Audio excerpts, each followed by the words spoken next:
So, Night Swim. It's about a family moving into a home with a haunted pool in the backyard. And that sounds like a ridiculous premise, but in the hands of a good writer, no matter how ridiculous the idea is, it can be made into a good story.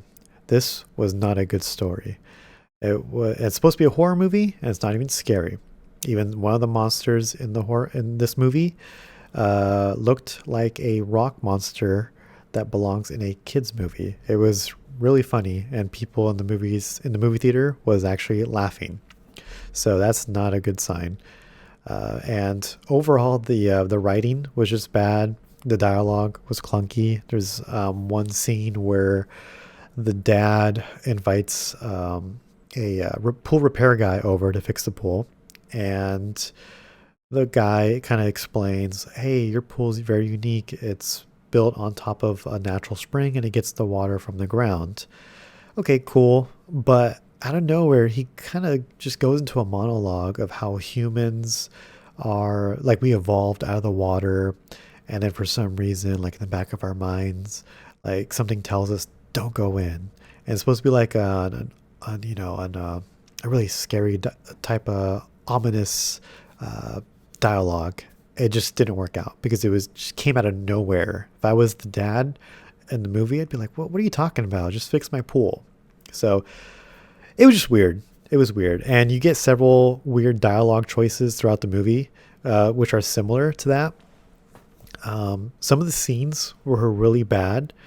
One scene where the son goes swimming by himself and quarters start dropping into the water. He goes back, he goes up to the surface, looks around, no one.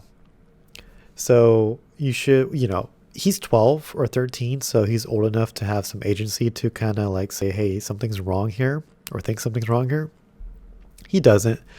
What makes it worse is a minute later, a ghost girl appears in a vent, like in the wall of the pool, and she has his toy.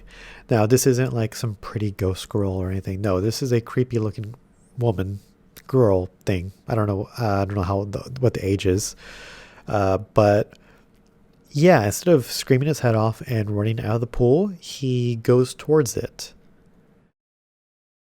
No kid that age would go towards that. So again, just bad writing.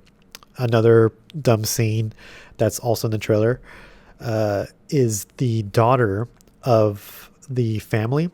She is swimming with her boyfriend and they play Marco Polo. She has her eyes closed. A lot of creepy things start happening. She refuses to open her eyes.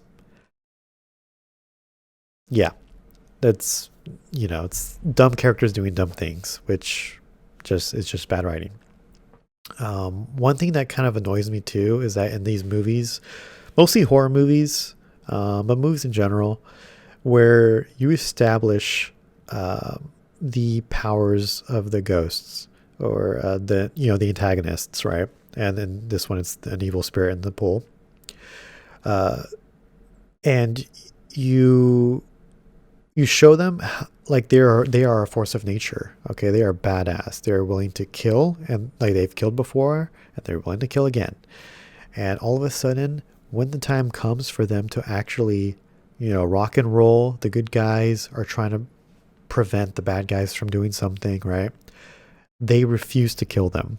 And one scene was near the end where the daughter's being chased by a malevolent entity in the house, and the the demon thing goes straight towards her. She screams and just disappears, like it's just trying to scare her.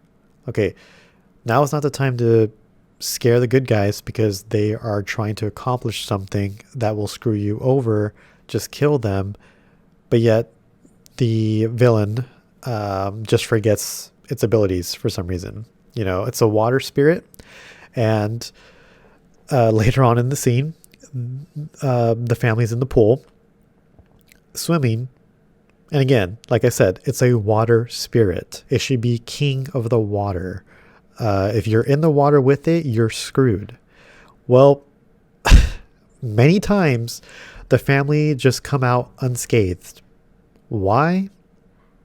Plot armor.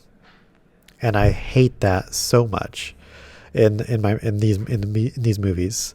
So overall, I give it a 3 out of 10. There was some pretty visuals, but I would not recommend it at all. So I would say save your money for a movie.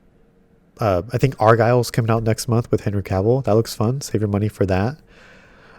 So yeah, I would actually say the highlight of my movie experience was not watching the movie at all. Was actually the trailers. There's 2 horror movies that actually caught my eye. One of them is called Imaginary, which is produced by Blumhouse Pictures, which also produced this movie. But Imaginary looks good.